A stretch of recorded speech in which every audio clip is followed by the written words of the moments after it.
Yo, it's your boy Guzma, and it's time to break down the deck of the episode. And now, coming to you live from atop the Goldenrod City radio tower, it's the one, the only, P.U.C.L TCGcast! Hello everyone, and welcome to episode 59 of the P.U.C.L TCGcast. I am your host, Lord Yoshiro, and of course, P.U.C.L stands for Pokemon Underground Champions League, a nonsensical name our fearless leader Thatch came up with, and we're just running with it. Today, guys, I have another review episode in line for you guys. It's going to be exciting, or is it? We don't know. That's the purpose of this episode, to find out whether or not it is a good set or not. And of course, I'm not going to be here for an hour and a half just talking to myself. No. I have with me two great hosts, which I'll introduce right now. First, some say that he didn't cheat death. He wins fair and square. It's R Sigma. I wouldn't joke too much about cheating with the rumors going around, but sure. Sure. And for his first ever TCGcast episode, I want to introduce you guys gladly to, some say, actually he died 4 years ago, but the Green Reaper can't get up the courage to tell him. It's Dr. Shamu! I always feel dead, so it's fine. There's no difference. I'm dead inside. Oh. How are you guys doing? Okay. Okay. Enjoying the new format. Not bad. Yeah, how's 2019 season treating you guys? Psychic decks are good, so I'm happy.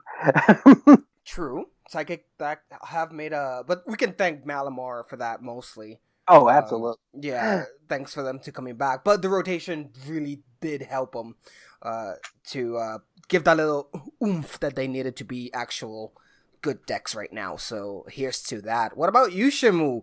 Welcome to the show. Welcome to TCGcast. I've always wanted to have you here. I'm glad to finally include you as one of our co-hosts. So thank you for being here. And tell me, what do you like, since this is your first episode? Tell me, what is the thing that you like most of the TCGcast? What got you into it? And what are you playing right now? Really, like, with TCG or TCGcast? Sorry, I meant TCG. Okay, I'm not making that sure. self-serve. I'm not Thatch. Oh boy. No, but really, I just like the random decks. Just make it something fun, unique, or Choreo Stun. Nudge, nudge. Yep. But right now I'm playing Caesar and Kingdra. Nice. Messing around with those two. Right, we'll Caesar won't be able to do much else with until, I don't know if it's Lost Thunder or I think it's Lost Thunder. We get the baby one, but I'm fooling around with Kingdra now because that's really, I think it's solid. It is solid, and I played that against that on the last stream, and you kicked my butt. And I got unlucky that match because I had baby Kingdra and Kingdra GX and Quagsire all prized. Oh wow, yeah. And it was just one of those got lucky. Yeah, no, you definitely played a great game. And we'll definitely get into Kingdra right now. Yes, we will. Of course, you guys you heard me in the introduction. We have today the Dragon Majesty set. And of course, this is all about dragons, a brand new set that is coming out, and we're here to discuss it. So let's go ahead and skip over everything else and start with Topical Beach, the Dragon Majesty review. Grab your ice-cold Corsola Cola and pull up a chair. It's time for Tropical Beach.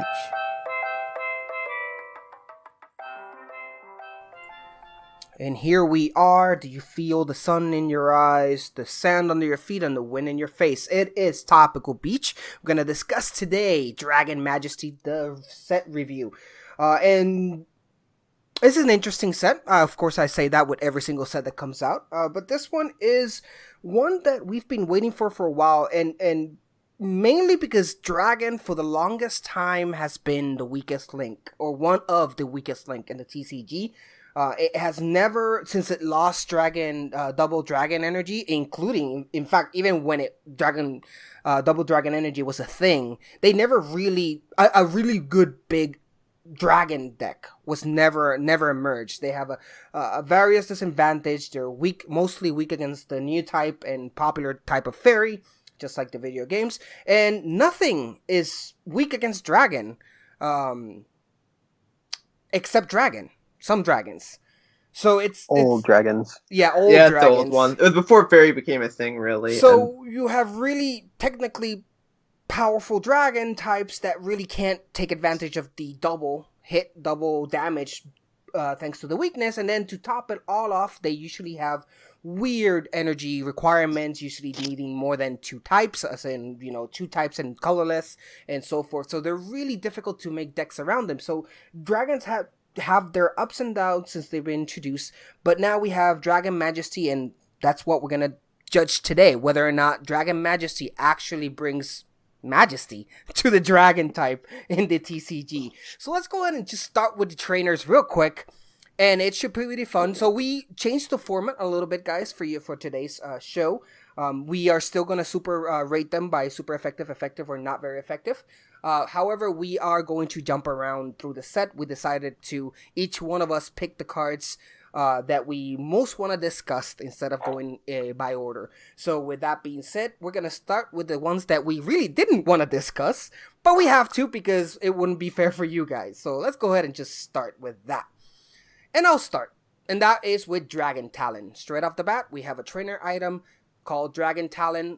It's a tool. What does it do? Well, if the dragon Pokemon this Pokemon tool is attached to is your active Pokemon and is damaged by an opponent's attack, put 3 damage counters on the attacking Pokemon. This is basically it. What do you guys think about this one item?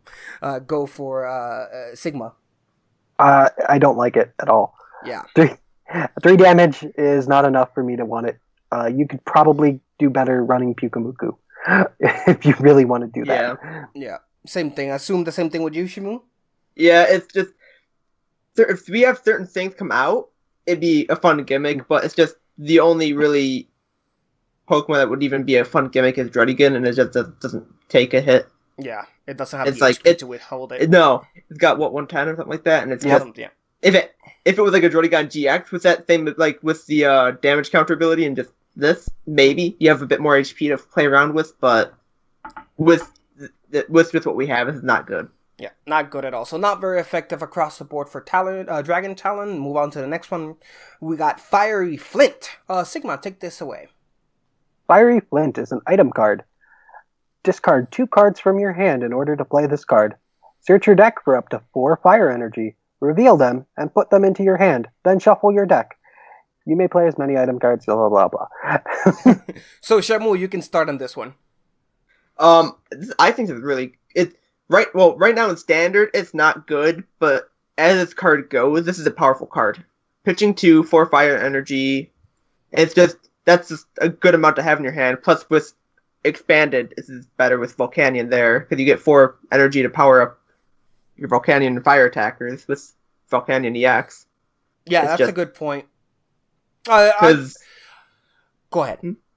It's just not really good in Standard right now. It doesn't, and if you're going to play something this doesn't really help you accelerate, because you can't play these cards down, you just have them in your hand. So it doesn't beat Kiawe, although it is an item card and not a supporter. Kiawe gets 4 energies from your deck, and you put them down to your Pokemon that turn.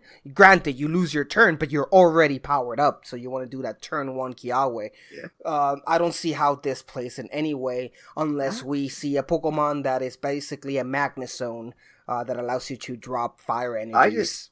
I just remembered something, because we don't have it yet, but we are getting the Heat Factory Prism, which I essentially it's like Scorched Earth, but you pitch one fire, and I think you draw 3. It's 2 or 3.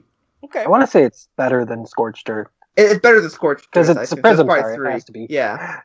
So if we're doing math here, it would be decent to Dexin with this and that, because you're essentially ditching a total of 4 cards, including the item, and then an energy. to be taking 3 energy out and also drawing 3. So essentially you're discarding 4 to get 6 out of your deck, which that's not it's not the right wording for it, but it's not bad for deck thinning, but I don't know if you really want to be doing that. It can help you get to what you need. Yeah. Well, based on what we have right now, though, it really doesn't help. No, right. Yeah. No. So based on those rulings, so we really can't do much about this. Sigma, anything that you want to add, or you want to straight for your review? I mean, I'll probably throw it in a deck and expand it, but that's about it. Yeah. So not very effective, or you want to leave it at effective? That's the real question, because it's not good right now, but you guys mentioned some cards that might make it... I'm going to say effective. So it sounds like an effective, and I know I'm breaking the rules here, because we shouldn't take into consideration future cards, but what you just explained really does make the card viable. So for now, let's go ahead and do it effective. I really have to sit down and discuss these review rules to have them a little bit more set. But enough about that. Let's continue on to the next trainer card. Take it away, Shimu. We have Switch Buoy. It's another item card, and it says switch your active water Pokemon with one of your benched Pokemon, and then heal 30 damage from the Pokemon you moved onto your bench. Why? It's fine. It's a switch with an extra heal. If you're gonna pretty play, much. if you're gonna play a switch on a water deck, use this instead. It's the best I can tell you. Other than that, I don't know what you would play this at all. So I'm gonna give it a not very effective, because even if you can play it at one-off in a water deck, what else can you do with it? I don't. And like it. you'd have to be pretty much playing pure water too, because if you have, for example, Tapu Lele in your active, this doesn't work with it. Yeah. Because it's not a water type. It's Exactly. so it has to be an active water. Yep. Which kind of makes it even worse. Yes, it does. So not very effective here across the board. And lastly, from the trainer cards here, it's the stadium. I'll take this one. It's called Wella Volcano Park. And it's a stadium. It says each player's burn Pokemon remains burned between turns, even if the coin flip is heads. So it's a perma burn. That is a stadium. Discuss. So, this is very situational, because you'd have to be essentially playing a burn deck. But there is a card we have, came out in Ultra Prism, and I think Forbidden Light too, because we got a type change for it, was the Infernape. Which, its attack is for 2 energy, either 1 fire or fighting, depending on which type you play, and a colorless, which does 50 damage, and it burns your opponent's Pokemon. But it also has an ability that changes the burn damage counter from 20 to 60. So essentially, you attack for the 2 energy, without a choice band or any other attack boosting. You do that, burns them. Your turn ends. They take a 60, so that's 110 right there for 2 energy. Yeah. And if they can't retreat or heal it or evolve it or anything, then that's another 60 damage. Yeah.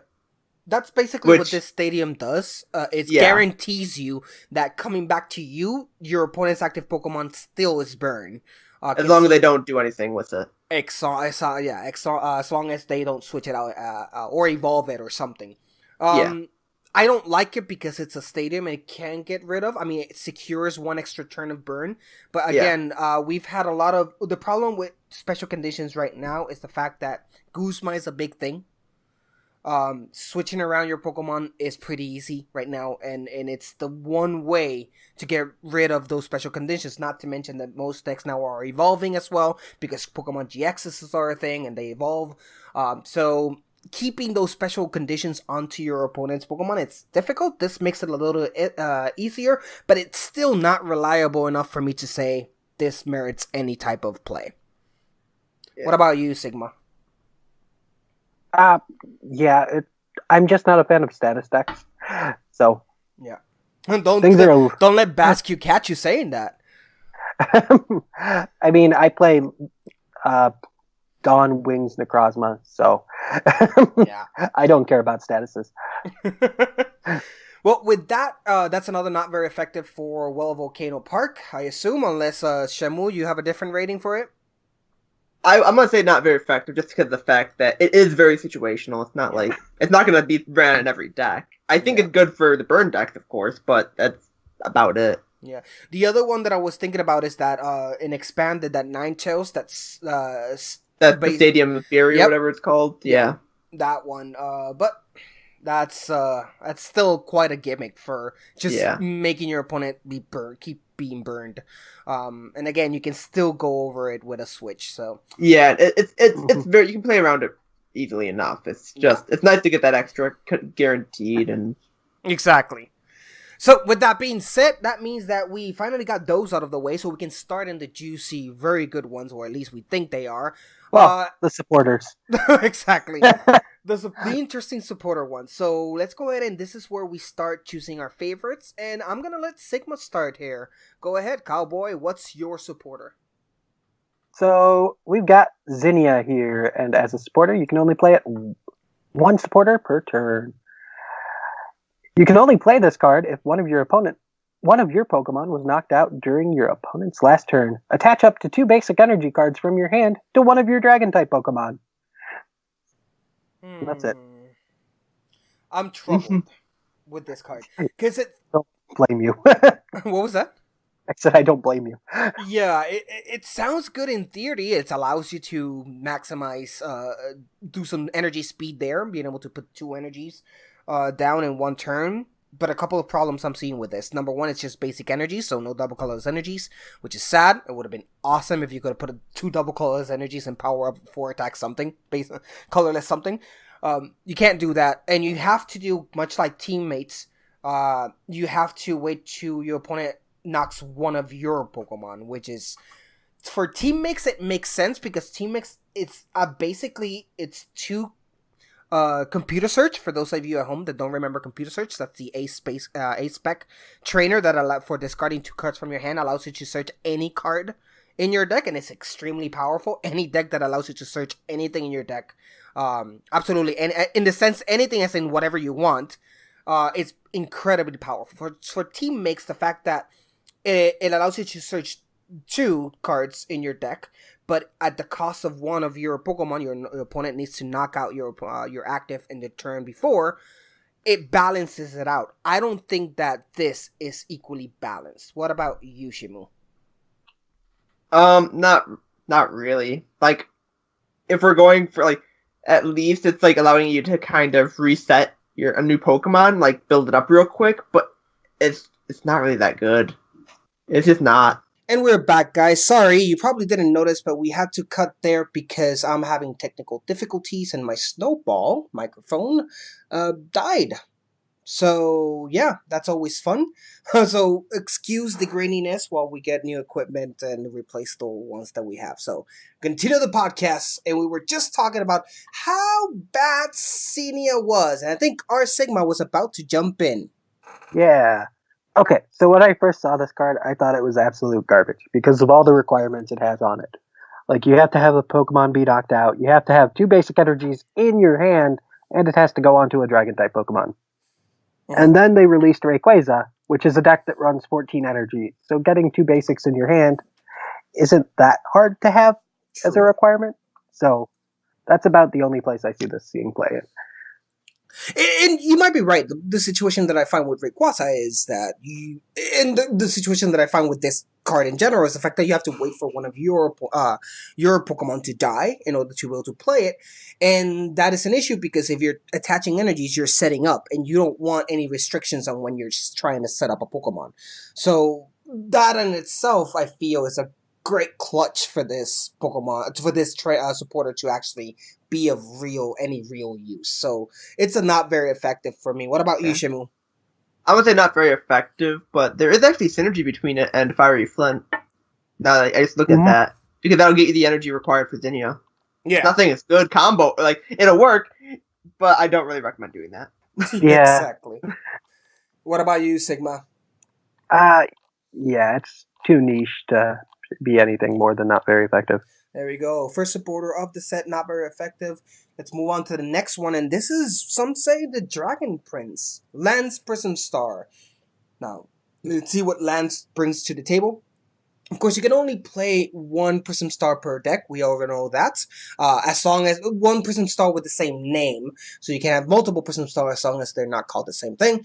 And this one says the following. You can only play this card if one of your Pokemon was knocked out during your opponent's last turn. I'm sensing a theme here.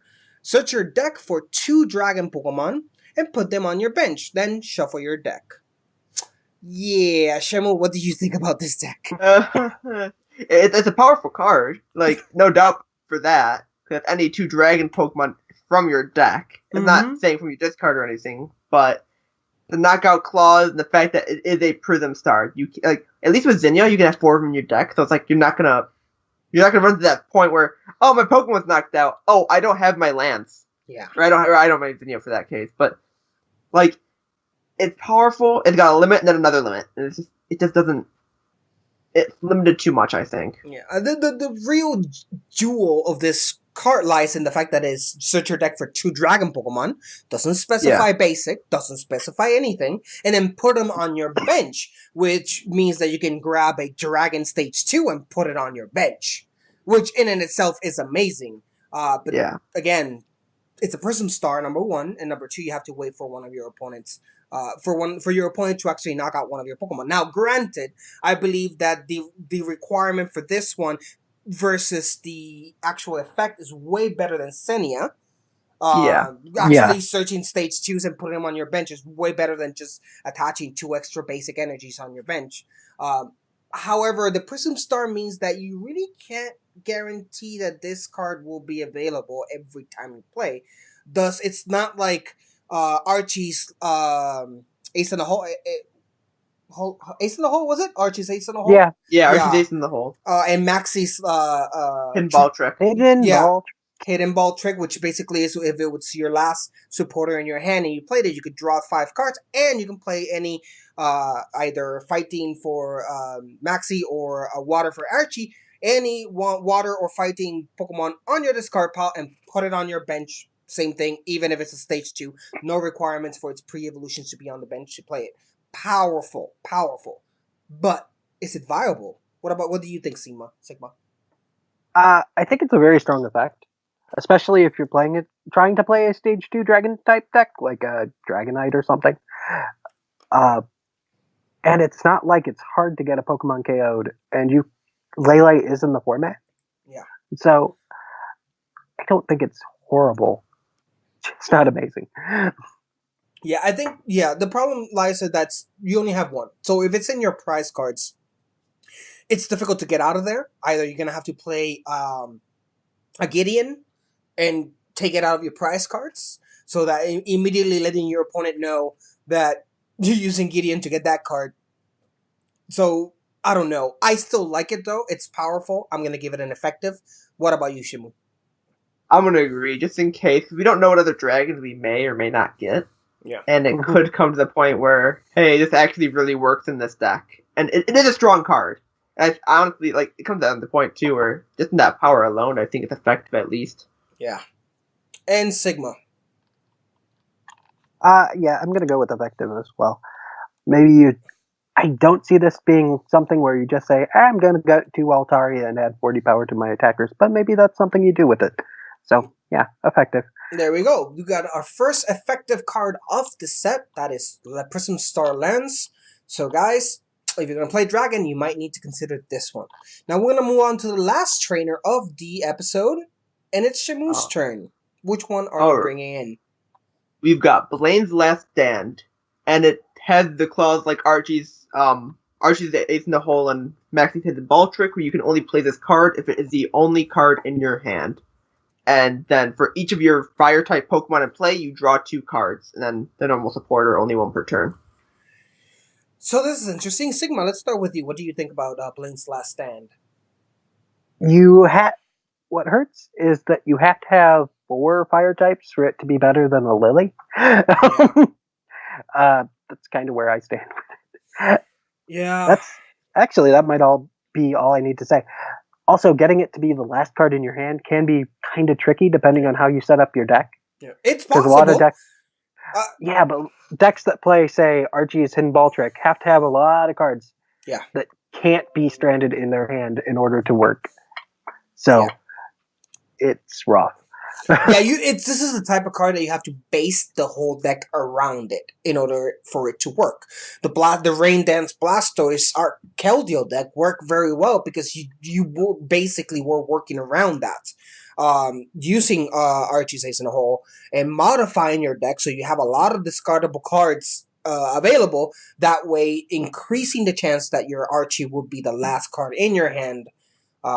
And that takes a lot of pre-op and a lot of work and a lot of planning. And I don't know if Blaine's Last Stand actually is worth it. And for drawing more cards than if you play really a Cynthia, you at least have a guarantee of 6 cards being drawn. Or if you're playing a Lilith and it's your first turn, you have a guarantee of 8 cards being drawn. Up to 8 cards, sorry. But right now, I just don't see if this is really any good. What about you, Shimu?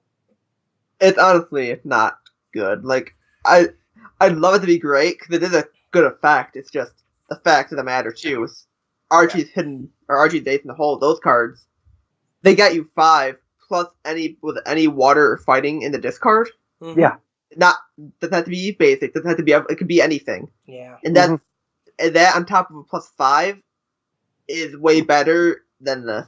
Especially comparing it to like a Lily or a Cynthia, like why would you run this compared to that? Unless you need to get like those cards in your hand, and even then, if you need those in your hand, like, it's not good. Yeah, it's not good. It's clumsy. It has too much of a requirement, and the effect is really not that powerful. Not very effective for me. For Blaine's Last Stand, Sigma.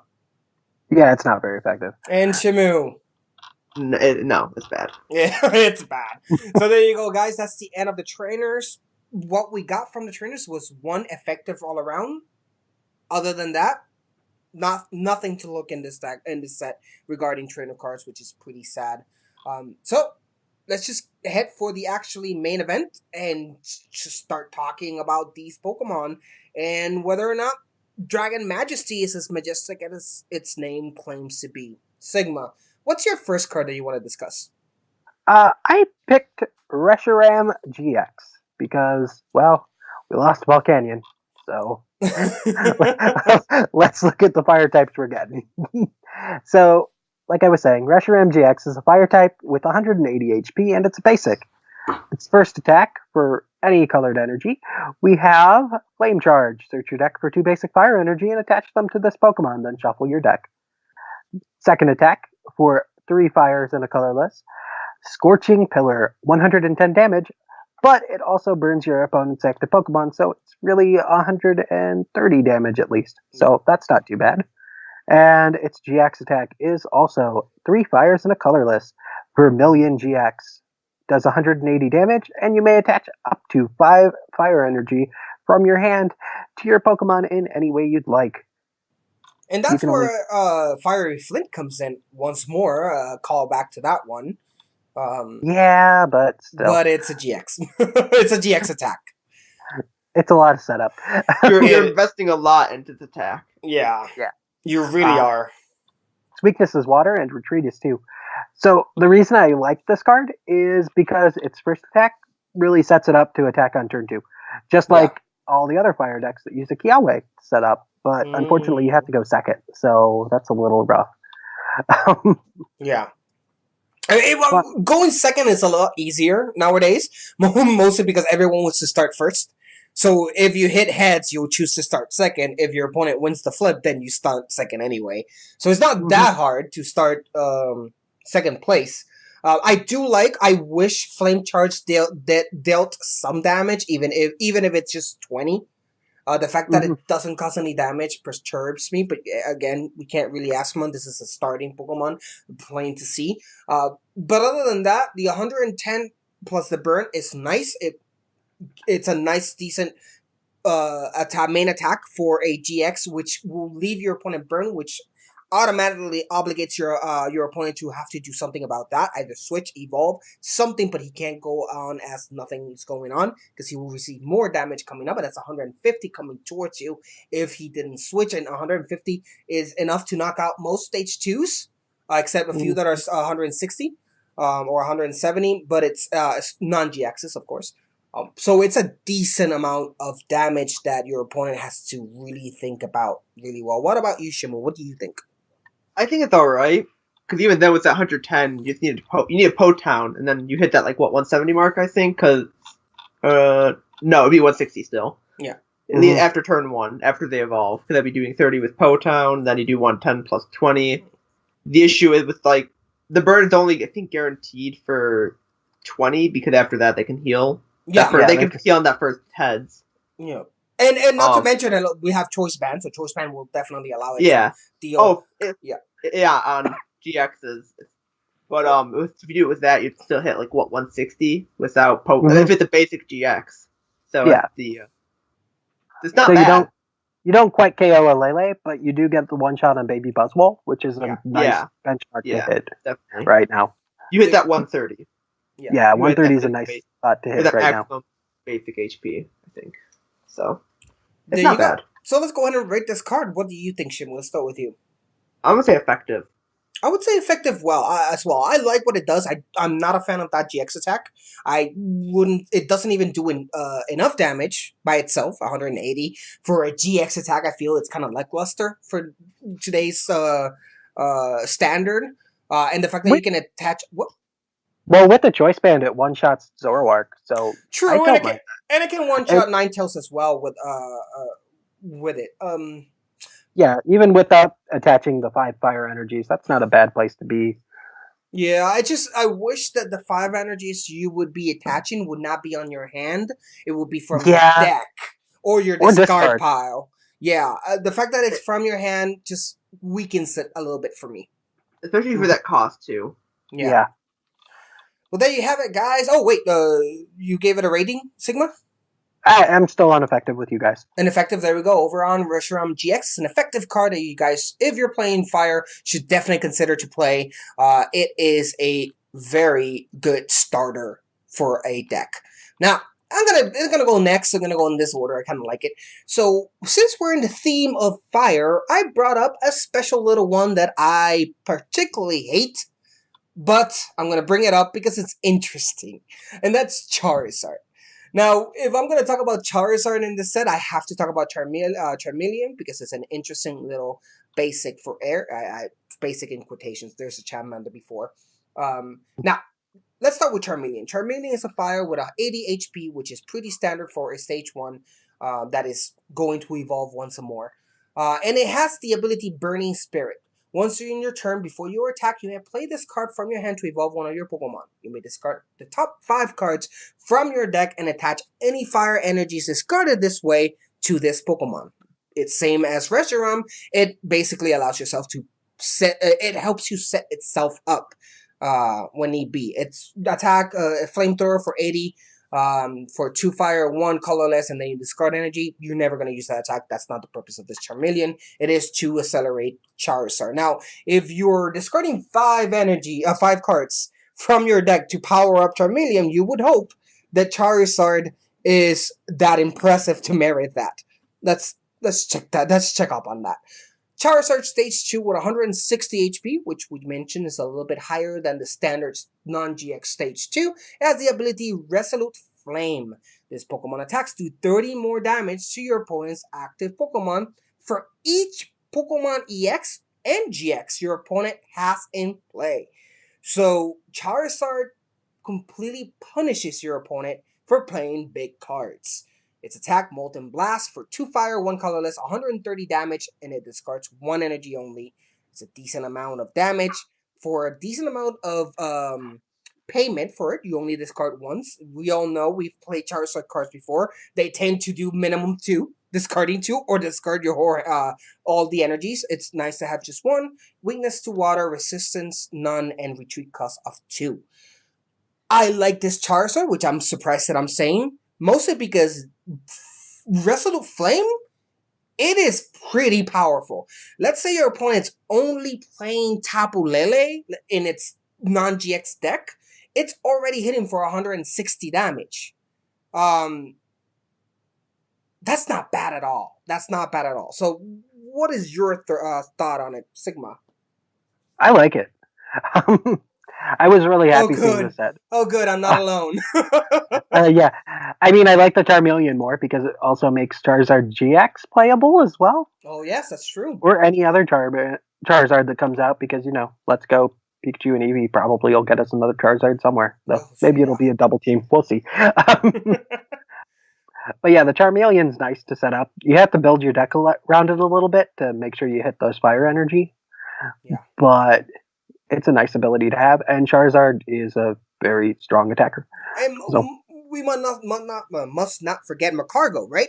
You have Macargo, you play Macargo, you search energies, and you put them on top.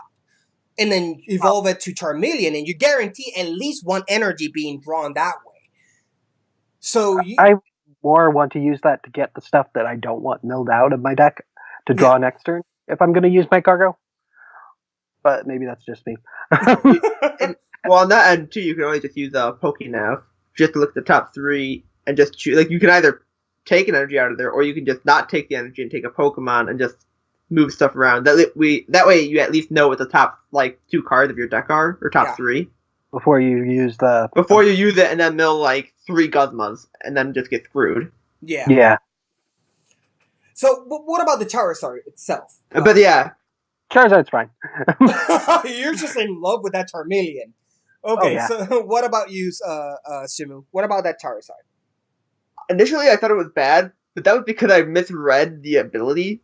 I didn't realize it was per GX or EX, which essentially it just says for every Lele your opponent plays, you get an extra choice band on everything. Yeah, basically. That's really what it comes down to. And just the fact hey, your opponent's playing Buzzball, you throw a choice band on, you're automatically going to be hitting for 190. Yep. Mhm. And then it's just fantastic. It's just... And the math is perfect. The fact that the Molten Blast does 130 is perfect math with everything else. 1 GX on your opponent's bench or active, and it's automatically 160. That knocks out even itself. You put a choice band. You put a choice band on that baby. It's 190. It already is knocking out absolutely all basic GXs. And if your opponent's playing more than 1 GX, which nowadays is pretty likely, then you're already hitting Ninetales, a little Ninetales level of HP. So it does a lot of damage, and the requirement, it's not that bad. 2 fire, 1 colorless, and you only get to discard 1 energy. So imagine being able to hit 190 every turn with just discarding 1 energy. You could just recuperate it on your next turn. Again, if you're playing Macargo, you're guaranteed you're going to have that extra energy that next turn in order for Charizard to keep on attacking. It is pretty fantastic, I might say. I like it a lot. It's hard for me to admit that I like a Charizard card. So in it itself, I love it. So I'm going to give it a super effective on my end. What about you, Sigma? I will give that Charmeleon super effective, and that Charizard's getting ineffective. Oh, wow. Okay. What about you, Shimu? I kind of want to agree with that, just because that Charmeleon does help the GX a lot, and that would actually, we might see GX in play a bit more. The Charizard itself is fantastic. It's just that Charmeleon does a lot more in the long run. Well, there you go. We got Charizard, Charmeleon, 1 super effective for Charizard, 2 effectives, and 3 super effective for Charmeleon on these dragon wannabe Pokemons, I guess. So there we got finally 2 cards that are really good in this set. Of course, the first one, Reshiram, was actually decent. So moving on to the next one, Shimu, I believe it's your turn. What do you bring for us? I'm actually we'll go with the fire one first, just to get that type out. We have Victini Prism Star. Fire with 90 HP. Got the Prism Star clause, so you can only use 1 in your deck. And for 2 fire energy, it has Infinity, which is 20 times damage, and it does 20 times the number of basic energy cards in your discard pile. Then shuffle those cards into your deck. It's got a weakness it's got a water weakness and 1 retreat cost. Yeah. So what do you think about this card, Shimu? It's bad. I don't the only thing I see is you can use counter energy to fuel both of fire, but wait, you're running special energy to get basics back, and that's kind of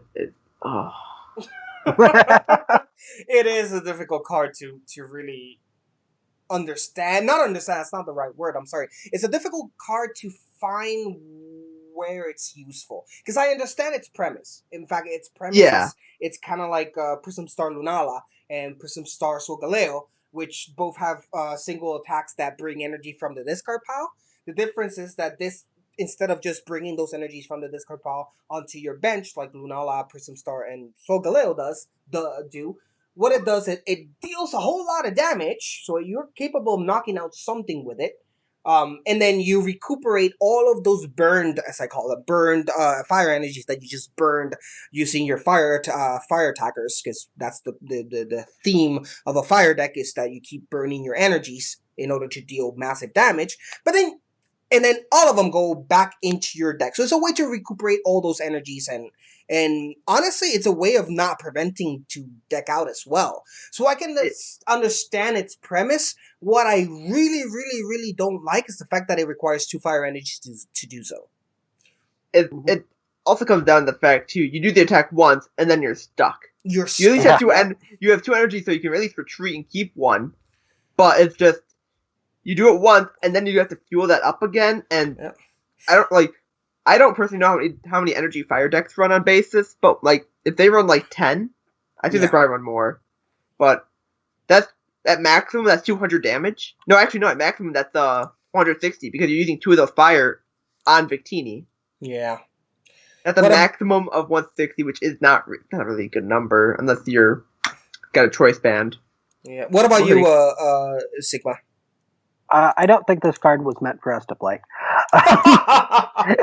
So the story of this set is that it came out before rotation in Japan, and Japan's old rotation had both Blacksmith in it and Volcanion in it. And I think this card plays well with both of those cards, and it plays horribly with the cards we have right now. So, yeah I don't like it. It's not for us to play. Not right now, yeah. It's too clunky, it requires 2 fire energies. It's not going to survive 1 hit. So by the time you're playing Victini, to bring your energies back, let's assume that it's already well deep into the game. That means that most of your energies are in the discard pile. You're dealing massive energies, but you're basically giving your opponent a 90 HP punching bag. Easy target in his next turn. And if you're that far into the game, you really don't want to be giving away energy prizes to your opponent. Not very effective for me. Shimu. Not very effective.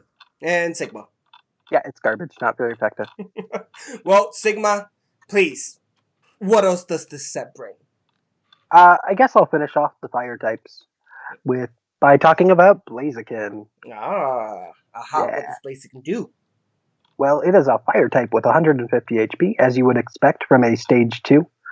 And the important thing about this Blaziken is its ability, which is Firestarter. And what is Firestarter? It is Malamar's ability, but for fire type energy.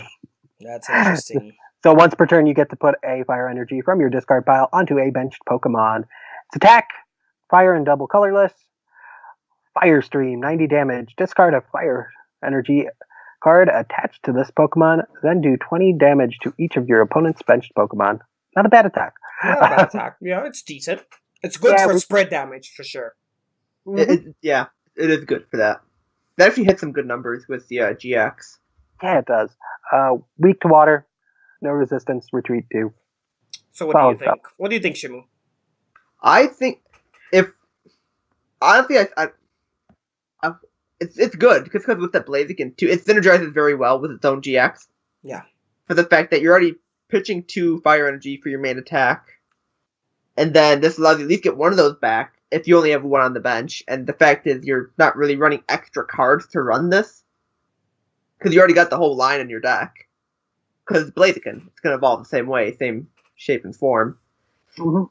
And it's just with that attack too, it allows, for example, the 20 damage on the bench. That was with Blaziken's 210. That's 230. At a choice band, that's knocking most things out. Unless there's some other item or way that reduce damage. And plus with that 90 plus Blaziken GX is just basic attack. That's what 150 hits most stage 2s for knockout. Yeah. Mm-hmm. And then with whatever else you got too, if you can get some other chip damage in there, I'm trying to think. I mean, yeah, and its ability it's clear as day that it's a great ability. We love it in Malamar. We loved it in Bronzong back in the day for Metal. It's definitely good. And some of you at home might be thinking, yeah, but it's a stage 2, and we know, and you've heard us talk before in the show that using stage 2s in order for you to have as a tech Pokemon, right? Because you wouldn't be attacking with this. This would be a tech Pokemon to have in your deck. It's kind of difficult. I must remind you that we've been using tech stage 2 now for a while in the way of Vikavolt and in the way of Magnezone. So it is completely debatable whether this actually merits to play and be able to use it with its ability, because like we just mentioned on Charizard, although it would be a bad idea to have both Blaziken and Charizard in the same deck because that's evolutions galore. You only can have 4 rare candies, guys. But you could basically replenish your Charizard every turn if you're able to switch around by using that Blaziken. So I like it. I like it indeed. I do want to make a point with that Magnezone and the Vikavolt comment. The thing is, those each get you at least 2 energies plus, depending on what you have with Magnezone. Yeah. This is only 1. This is 1 for stage 2. Yeah. That's the issue. Like, if you're running a stage 2 deck, and you already have the rare candies, and they're like Charizard, then this card wouldn't be bad to run. But if you're running like a stage 1 or just a basic deck, this would be a bit more clunky because you've got all these other cards you don't really want for your main attacker. Yeah, they help you set up, but in the long run, you get 2 of them, you get 2 energy back per turn. That's 2 bench spots compared to like a Magnezone or another stage 2 that's getting you essentially as many as you need, or at least from the deck. I kind of wish it was the Metagross GX effect where it goes onto the active instead. Yes, because that would have been amazing. Because your fire attackers are discarding energy as they attack, so that would be more helpful. You have to have one on the bench to switch back and forth, pretty much. Yeah, and that's a pain without Float Stone. Yeah, definitely. So there you go. Let's go ahead and I was gonna say blaze this up, but that's not what I meant. Let's go ahead and review this. Shamu, what do you give Blaziken? I'm gonna give it an effective. It's still a good card. It's hard to use it everywhere. Yep. I will give it an effective as well. What about you, Sigma? Yeah, I'm ineffective with it. There were things they could have done to make it super effective, but they did not do those. Unfortunately. So there you go, guys. We got an effective Blaziken, which is a pretty good tech for fire decks. Now we're going to move on from fire onto water. And I'll take this one. And I'll start with Lapras. Now, Lapras is a pretty interesting card for me. And pretty sure that both Sigma and Shimu are asking themselves, why is Shishiro even talking about this Lapras? Now, Lapras is a water with 120 HP, which is pretty good for a basic Pokemon on GX. And it has 2 attacks, but its main attack that I like is really the first one. Aqua Bullet does 20 damage, and then does 20 damage to one of your opponent's bench Pokemon. It's fantastic. It's a sniping attack that also does damage to your opponent. It is basically Buzzwold's GX first attack minus 10 damage. It does a little less damage, but it's not a GX attack. Its second attack, Hydro Pump, for 3 colorless, does 70 plus damage. This attack does 10 more damage for each water energy attached to this Pokemon. I don't really see this working. Its weakness to grass, resistance to none, and its retreat of 2. Why am I mentioning Lapras? It doesn't seem like it's all that good. Well, it's because I really like it for a particular deck, and you guys are gonna hate me. Greninja. This has Greninja all over it. It's an actual Pokemon that you want to start every game with if you're doing a Greninja deck. It will, for 1 water, make sure to start hitting your opponent and hitting your opponent's bench. So when those Frogadiers and those Greninja GXs start hitting the bench, your opponent already has a lot of damage on its side. Granted, if Lapras survive long enough to deal enough damage. So I just love it because of that. It's just it is one of the cards that I've been waiting for those of you at home, and shameless plug, that follow me on stream. know that I've been tinkering with Greninja Break for a while. Not Greninja Break, sorry. Greninja GX, because I want it to be a thing. I'm trying to make that deck work, and I think Lapras is a huge step forward. Not saying that this will make Greninja playable. I'm just saying that is a huge jump forward into the support Greninja needs to actually work. So I like it. What do you think? Let's start with you, Shimu. It's good, because even then, like, I'm thinking about that for Kingdra. That might not be bad to test around, because a lot of water decks have kind of a hard start, really. Mm-hmm. Like, it's just like, you don't really have a good bulky wall, because like right now I was just testing Lapras GX, just because it's a huge HP wall that's at least get you extra cards for your attack. Yeah. But this is not bad, because also, I'll talk about Kingdra in a little bit, but this is good with Kingdra too. It does. It's like the 7th Pokemon with Hydro Pump we have. Oh, yeah. What about you? Oh, go ahead. Go ahead, Shamu. Shamu didn't finish his thought. Oh, it's fine. It's fine. It's just we've got too many Pokemon with Hydro Pump. Oh, yeah. What about you, Sigma? If it had 130 HP, I think I'd like it a lot more. I think I prefer Glaceon. As a starter for Greninja? Yeah, I think so. Okay. I've tried with Glaceon GX as a starter for use of for you at home. Of course, Glaceon GX has the ability that blocks all GX and EX abilities from your opponent to be played. The problem that I have with Glaceon as a starter with Greninja is the fact that it is as slow to attack as Greninja. You need water and 2 colorless in order to function, and I find that delay, yes, I am stopping my opponent from playing abilities, which is strong. He can't play Tapu Leles, and you can get Glaceon turn 1 if you play a water energy on that Eevee in turn 1.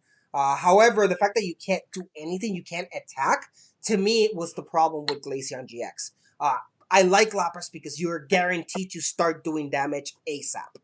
And for me, because once you start putting down Frogadiers, you're just doing 20 damage. It's not that much. But if you already have put damage on your opponent, let's say if your opponent's still setting up, it still has those weak 50 HP Soroas on the bench, and you hit it with Lapras, you can knock it out on your next turn if you start evolving your Frogadiers. So in terms of damage math, I really like Lapras over Glaceon GX. But that's just me.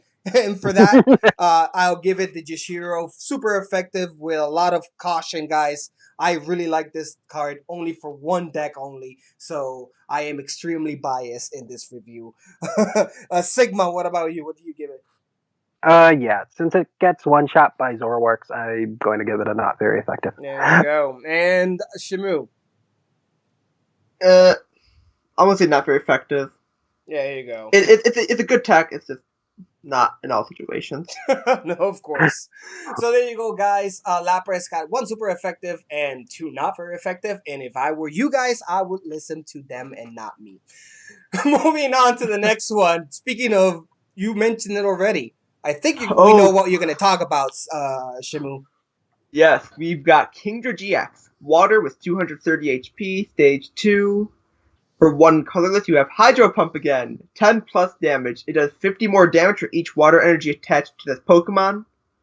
For 1 water, it's got Reverse Thrust. Does 30 damage, and it switched this Pokemon with one of your benched Pokemon. And then its GX attack for 1 water is Maelstrom GX. This attack does 40 damage to each of your opponent's Pokemon. Don't apply weakness or resistance for benched, and then the GX rule. Yeah. And it's weak to grass, and it's got a retreat of 2. Okay, so discuss. Why do you like this card? For one, it with the baby Kingdra we have, with the Brine and Tornado Shot. Just to go over that one real quick, it's 140, stage 2. For Brine, it does 90 damage to any Pokemon does 90 damage to a Pokemon that has damage counters on it. Mm-hmm. And then Tornado Dust does, for 1 energy as well, 90 to your 90, then 30 to a benched, but then you discard a water energy. Mm-hmm. So essentially, you can have that doing some chip on the bench, as well as this Kingdra GX with Maelstrom dealing damage to everything on the bench. But they each soften up the Pokemon for the other to come in and take the kill. Because Okay. Kingdra can use the GX to do 40, so then you can start sniping for 90 for 1 energy. And then the baby Kingdra can just do the 90 to the active, then 30 to other stuff to weaken it up for Kingdra GX to use Hydro Pump to hit hard for damage. If you got like 2 energy, you're already doing 110. Yeah. Got 3, you're doing 160. You run the super boost energy, and you've got the actual 3 stage 2s. Right there, that's 1 energy counting for 4. Yeah. Ooh. That's a very good card in this deck, just for that fact. It's essentially the free rainbow energy for your Kingdra. Nice. It's 4 rainbow energies without the damage punishment. The damage As long to as you've got itself your punishment, stage yeah. 2s. I like it. I mentioned that I played against this deck. It really did kick my butt. It was an excellent deck. Its first attack, Hydro Pump, it just deals a lot of damage, and we're talking about Water, which has Aqua Patch, which allows you to grab those energies from your discard pile and attach them to your bench. It's an immediate power up for Hydro Pump. You got so many ways of actually powering up Kingdra fast that it's just hard not to see how powerful it can become in such a little time. The fact that it only requires 1 energy to do all of its 3 attacks is perfection, and I love it. So yeah, I love it. I love Kingdra GX. What about you, Sigma? And Go ahead, Shimu. I was gonna mention it earlier too. All the horsies either have a Hydro Pump, which is not really good. It's 10 plus 10, or it's got for 1 energy. I don't know if they're both called Flatter, but essentially they have for 1 energy a snipe of either 10 or 20. Ooh. Oh. So essentially, your horsey could be sniping for damage on the bench by chip, at least placing those counters so your Kingdra can come in and snipe for 90. And even then, worst case scenario, you have Seedra that does Hydro Pump for 10 plus 20. Okay. So, like, worst case, you got 2 energies on it, you're doing 50, which is not good, but if it's weak, at least it's 100. Like, you at least have that damage coming in for that 1 energy cost.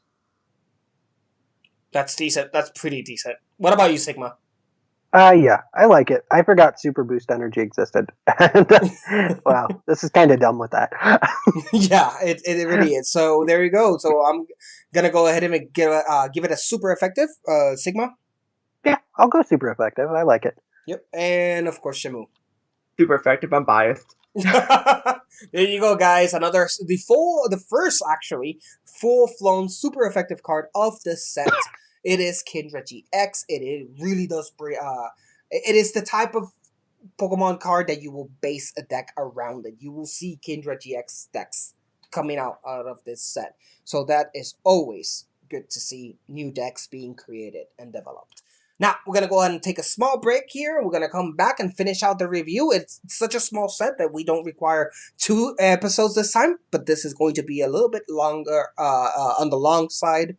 And once we come back, we continue with the Pokemon, and then we're going to read a couple of your emails. So, we'll be right back.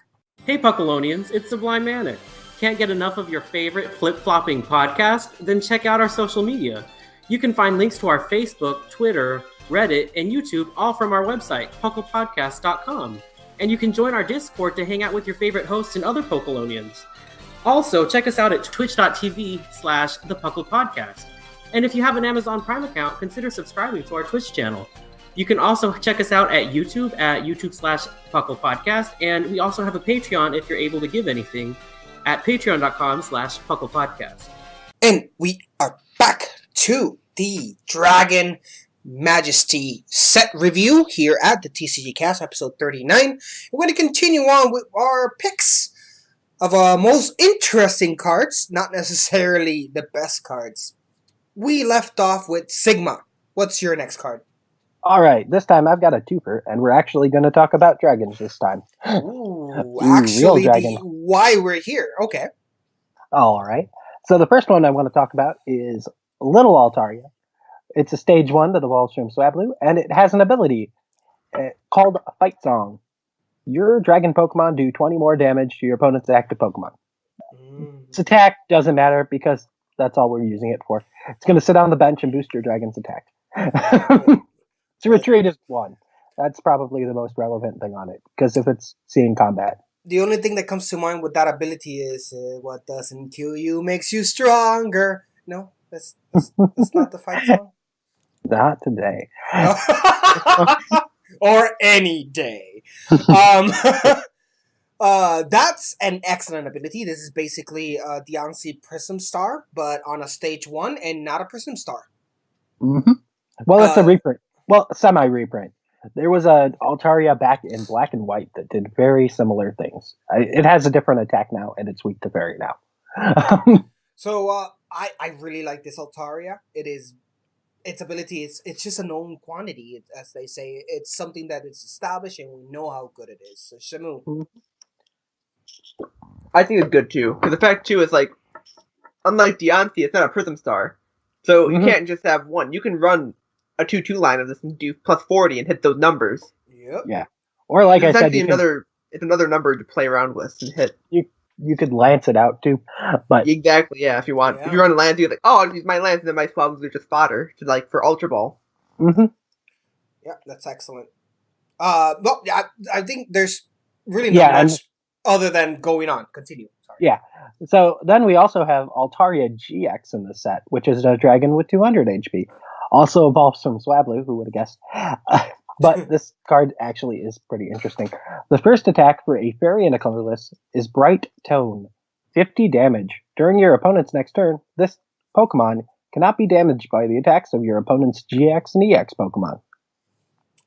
Second attack, Water and a fairy and a colorless. Sonic Edge, 110 damage. This attack's damage is not affected by the effects on your opponent's active Pokemon. Interesting. GX attack, fairy and a colorless. Euphoria GX. Your opponent's active Pokemon is now asleep. Heal all damage from all of your Pokemon in play. You can only use 1 GX per game. It gives 2 prizes on knockout. It's weak to fairy, and its retreat is 1. There's so many cool things to love about this card individually. But I've talked enough. Shamu, let's start with you. What do you think about Altaria GX? I think it's good. It's got good little effects on each of its attacks, which do help. Like, Bright Tone not being able to be damaged by opponent's GX and EX, a very good little tag on it for that damage. And then it's not also- your opponent defending Pokemon, so even if your opponent Yeah. switches, if he switches into another GX or EX, he still won't be able to damage you. Yep, and then even Sonic Edge is not damage isn't affected by effect of your opponent's active. So essentially, Altaria GX can counter Altaria GX. Because Sonic Edge goes through Bright Tone. Yep. It does. Also, it and goes not- through go ahead. Hoopa. It goes through Yes, the that's what I abilities. was gonna say. Nothing will really wall you. Except I think for Well, now no, actually no, it won't. No. I was thinking about the charms. Because that's still an effect. So That this will does- go through all those charms. I'm I pretty think sure. it does. Because this is attack damage, it isn't affected by effects on your opponent's active. Not from them, but on them. So from a supporter, trainer, anything. Mm-hmm. Though it would be against a fairy in that case, which still isn't Well, great. it would be. But in that case, Still, you you can still attack. Yeah. Yep. And its GX attack is Fine. It's nice. It's at least the same energy cost as one of your attacks. Mhm. And the fact that still stage 1 with Altaria helps out a lot. Mhm. Yeah. Essentially, you can essentially count each of its attacks as either 70, 90, or like 130, 150. Mhm. Yeah, I can see an Altaria deck actually like really. Maybe Altaria Disruption. Something Mhm. like that. Or some like Crushing Hammer, Hands Hammer, whatever you want. I like it. I'm gonna go ahead and review it. For Baby Altaria, I'll give it a super effective. That ability isn't, like I said, we know it works. It's great to add more damage to your attacks. It's great. Dragons really do need it. This is an example of this is the support that we are expecting Dragon Majesty to bring to the table, and at least we see it in both Altaria and Altaria GX. I really do like. I'll give it a super effective on the Altaria Baby. I'm not 100% sure on Altaria's in terms of whether or not to make it a super effective, because regardless of all its individual amazing, it doesn't have a really big hit. It doesn't have that boom attack that will one hit KO your opponent. It only hits for just enough. on everything. So for that reason, I'll give it an effective because it really lacks that extra power that you need to make it a main attacker. But other than that, it's still a great card, Altaria GX. So go for you, Sigma. Yeah, I'll follow you on a super effective for the baby and an effective for the regular. Right now, there are a lot of non-GX decks going around, so a lot of decks are already playing around this. So it's not the greatest ability on the first attack. So Yeah. but it's still fun. And Shamu. I agree. Though the Altaria you can build it up to numbers, but it's just like optimally you're saying you've got 2 baby Altaria and a choice band against GXs. At that point, it's good, but the thing is, that's not going to be always good in every situation, like non-GXs and such. Yeah. So. You know what? Yeah. What this might actually make another card useful. Oh my God, the Sand Shark. I forgot his name. Garchomp? Garchomp. So remember when we had the Dragon Garchomp that uses Cynthia, and people basically were ignoring that one because we knew that the fighting was come along, and fighting had a lot more support. It had the fighting strong energy, and all those that. This actually does. I'm not saying play it, but this does go and do a quick callback to that Garchomp because Garchomp with Altaria will actually now, since it's a dragon, it will make a lot more sense and it will deal a lot of damage. So there's that. Now that's a little extra thing at the end. We're gonna move on to the next one here, and that'll be me. What I'm gonna choose, I'm gonna go with the dragon theme and go for everyone's favorite original dragon and only dragon, Dragonite GX. Dragonite GX is stage 2 with 250 HP, which is a powerhouse of HP. It's what you expect from a dragon stage 2 and has 3 attacks. Its first attack, Dragon Claw, for 1 lightning, does just a basic 70 damage. Its second attack, Giga Impact, for 200 damage, just for 1 water, 1 lightning, and 2 colorless. This Pokemon can attack during your next turn. And the GX attack, Dragon Porter GX, which is 3 colorless. Put 3 dragon Pokemon from your discard pile onto your bench. Basically, we already discussed this multiple times throughout this episode. Maxis and Baltrick, so forth, etc., etc. You can put stage 2s on your bench if you want to, as long as they're in your discard pile at the moment that you played Dragon Porter GX. And weakness to Fairy, resistance none, and retreat cost of 3. Why do I like Dragonite GX? Well, mostly I like Dragonite GX because of Altaria, baby Altaria. That Dragon Claw attack for 1 lightning guarantees at least 70. If it has a choice band, it's 100 against a GX and an EX. If there's a baby Altaria on your bench, that's 120. For just 1 lightning, it's just not bad. But let's not discount as well that Giga Impact does 200 damage for possibly 3 energy sets, right? Because it's a double colorless energy plus a water and a lightning. The only downfall is that you won't be able to attack on your next turn, but we've already know that Guzma is a thing and you can switch around and it's possible to continue doing that attack if you're able to set up correctly. And Dragon Porter, it's a fine attack. GX, it's a good setup. You can use Dragon Porter GX to bring more Dragonites GX from the discard pile onto your bench, for example, or maybe Altarius. It's not that bad. I really like this Dragonite GX, but I want to hear what you guys think about it. Let's start with you, Shimu. I don't think it's like, I don't say it's good, but it does have some gimmick that you can make work, especially with that GX attack. Yeah. Because doing that 3 dragon Pokemon, you can do like an Altaria, and even the Salamence, which we'll probably be mentioning later. Which it'd be at least give you some support, and if you get that Salamence, you at least get free retreat. Oh no, you don't. Never mind. I'm sorry. No, you don't. I keep forgetting what that thing does. You know, it's still bad. Oh, never mind. At least you can get the 2 Altaria maybe, or in like a Dragonite. Like, and if you're running, you might be running Rainbow Energy with this, so at the very minimum, if you can't get a Guzma, you can just Aetherrola it, and hopefully you have another one set up. Mm-hmm. Like, if guys use it, it can work. Yeah. It's just, I think there's better options for a deck like this. Okay, what about you, Sigma?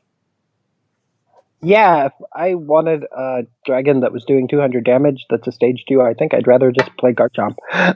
Yeah. it's just so expensive for Giga Impact.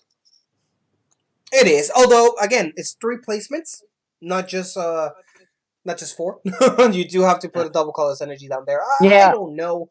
I kind of like the math. I like that it has a lot of HP on it. I like that it has a great attack in GX to putting more Pokemon on your bench. I see some use to it. Well, the thing is, Dragonite, I think, used to be a Grass Lightning Dragon. Yeah, it used to be. And then Rayquaza came along, so they changed it. Yeah. And Grass Lightning has support, and Water Lightning doesn't. So There it is. So I'm going to give it an effective, because I like it. What about you guys? I suspect you guys are not going to think the same. No, not very effective. No, I'm going to say not very effective as well. Though I did think of something, which I'll get into a little bit later, because it covers the other card we're talking about. Okay, there you go. Dragonite. Sorry, my man. I vouched for you. I tried to, but you just didn't make the cut. Let's continue on to the next one. Shamu, what's your next choice? Alright, I'm gonna... I'll break the dragon streak. We're gonna talk about Quagsire. Water type with 120 HP, stage 1. It's got a triple colorless attack. Hydro Pump, 60 plus damage. It does 60 plus 20 for each water energy attached. Weak to Grass, Retreat 2. But the main thing with this card is its ability, Washout. So as often as you like during your turn, before your attack, you may move a water energy from one of your bench Pokemon to your active. Interesting. This is fantastic. It is Just fantastic. Because even with Dragonite, hey, you could just run Aqua Patch in a water deck and just slap all your Aqua Patches onto your bench, and then just swap it to your. There you go. Here's 3 energy, Dragonite. Give you a rainbow. There you go. Here's 200. Yeah. And then even then, I play this with Kingdra. This thing is fantastic with Kingdra. And because it allows you to move around those single energies, because, you only really need 1 energy for Kingdra to do something. And you can essentially just take it off your Kingdra that have been damaged, and then just Max Potion it. Or even if you do use the Max Potion, that's 1 energy. As long as you haven't set it up completely. And if you have set it up, you can just bring it to your new active, including the Super Boost energy, as long as it's on a stage 2 currently. Because on a stage 2, it still counts as the water. On a stage 1 or anything else, it's not. Yeah. So you can still move that around if you really want, which is fantastic. Yeah, it really is a fantastic ability. We saw this in Aromatisse, in the fairy side. Yeah. I don't think that was quite the same. I've been once per turn. Wasn't that moved wherever you wanted it? True. And that, yes. But most... like Lunala GX does. Yeah, there we go. Yes, Lunala GX is a better analog for this. It's just great. And the fact that water does have Aqua Patch, such as Shimu described, it's just more support to allow you to grab those energies from this card pile and move them around as you like. I definitely like this card a lot. What about you, Sigma? Yeah, I think it's a nice tech to have in the format. There you go. I'm gonna give it a super effective. I'm just uneffective with it, but it does what it does. And Shimu? I'm also gonna say super effective, because even then you still have a solid attack for attack. If you're running water, True. As long as you got 3 energies on it, you're essentially doing 20 less than Swampert. Yeah. Yeah, definitely a fantastic card. So there you go, guys. Quagsire, 2 super effective, 1 effective. So go ahead and grab your playset of these, because if you're playing water, you might consider playing Quagsire. Now moving back to Sigma. Take it home. All right. Well, this one's not as exciting. And we've called it out a couple times for about how bad it is. Yes. So we have Salamence GX. It's a dragon with 250 HP, signaling, yes, it is a stage 2. It has an ability, Dragon Lift. The retreat cost of each of your Pokemon, excluding Pokemon EX and Pokemon GX, is 0. Why? It makes no sense. No, it doesn't. I don't see why that would be broken. Its attack is for a fire, water, and double colorless. Bright Flame, 200 damage. Discard 2 energy from this Pokemon. GX attack, fire and a double colorless. Flame Jet GX. This attack does 120 damage to one of your opponent's Pokemon. Don't apply weakness and resistance to your benched Pokemon. 1 GX attack per game. Gives up 2 prizes. Weak to Fairy. Retreat is 2. Nothing in this card is good. No. Retreat costs, but not including your Pokemon EX and your red, so it doesn't even give itself 0 retreat. So why? And then Bright Flame does 200 damage, which is decent, but you discard 2 energies. Again, there's cards that do that amount of damage and does not require you to discard that many energies. Specifically, especially since this is a dragon, which means that you need different types of energy. So what are you gonna discard every turn? And then third, but certainly not least, it's the Flame Jet GX. Greninja GX does this better. Same amount of energies, deals 10 more damage, and you can snipe anything in your opponents for 130 instead of 120. Nothing this card does is actually good. I don't like it. It's just horrible. Shamu. Why are we talking about this? Like, honestly, I'd rather play How. I'd rather play How. Like, this is on that tier of draw 3. It's just it does nothing good. It's just bad. No. It's not very effective for me. Yeah, it's not very effective. It's worse period. than... There's a small place where I see it. And that in hell! It's the only way. It's the only place I can see it is in hell. Where you don't really want to play it out without playing a Lance, but that means you're also playing a Lance and no other EX or GX Pokemon apart from Tapu Lele, so things are still going to get stuck in the active, so that just seems bad. I mean, at least if it was the ability, if it was for 0 retreat cost on all of your Pokemon, no restrictions, you could see it played as a one-off on a Dragonite deck just to put it on the discard pile so you can just bring it back with Dragon Porter and just have that tech on your bench so you can move around your dragons however you want. But it's not even worth it for that because it doesn't allow you to even do that. Well, the thing is, I think we used to have a Hydreigon EX card that did give just all your dragons free retreat. And, like, that wasn't that broken. No. Why couldn't we have that back? I don't know. I do not know. Now, keeping the theme of weird cards that why this was done, I'm going to go next with Gyarados. And I've been scratching my head on this one ever since this set came out. Because it's weird. I'm trying to think in my mind all the possible ways where this card is aha! Because this is the way you play it to be effective, but I haven't been able to come up with it. And that is Gyarados, 160 for stage 1, which is not bad at all. That's stage 2 territory. Pretty hefty HP, and it has the ability, which is what really causes me a headache. Ability Writhe, I think that's how you pronounce that. Writhe, yeah. Writhe, yep. If this Pokemon is your active Pokemon and is damaged by your opponent's attack, put 2 damage counters on each of your bench Pokemon. So when it get hit, you do 20 damage on all of your own bench Pokemon. Let that sink in while I talk about the attack. Its attack, Wild Tail, does 160 damage, so it can knock itself out. And you may discard a Stadium card in play, and it costs 2 water, 1 colorless. Its weakness to lightning, resistance to none, retreat cost of a horrible 4 energies to retreat. Why does this card exist? Please enlighten me, guys. Sigma, let's start with you. I mean, 160 for 3 energy is not bad on a stage 1. Actually, it's really good on a stage 1. That's why there's a downside to this card, is because the attack is really efficient. But it is, every time it gets hit, your whole bench pays for it. I mean, there is you have to pay something to be able to play with a card this strong. True. I would have loved to pay discard an energy from this Pokemon when you attack or something, but wow. It's just a lot of damage to go around. I mean, they hit you twice, and your bench already has 40 damage across the board on all Pokemons on it. Why would you want that?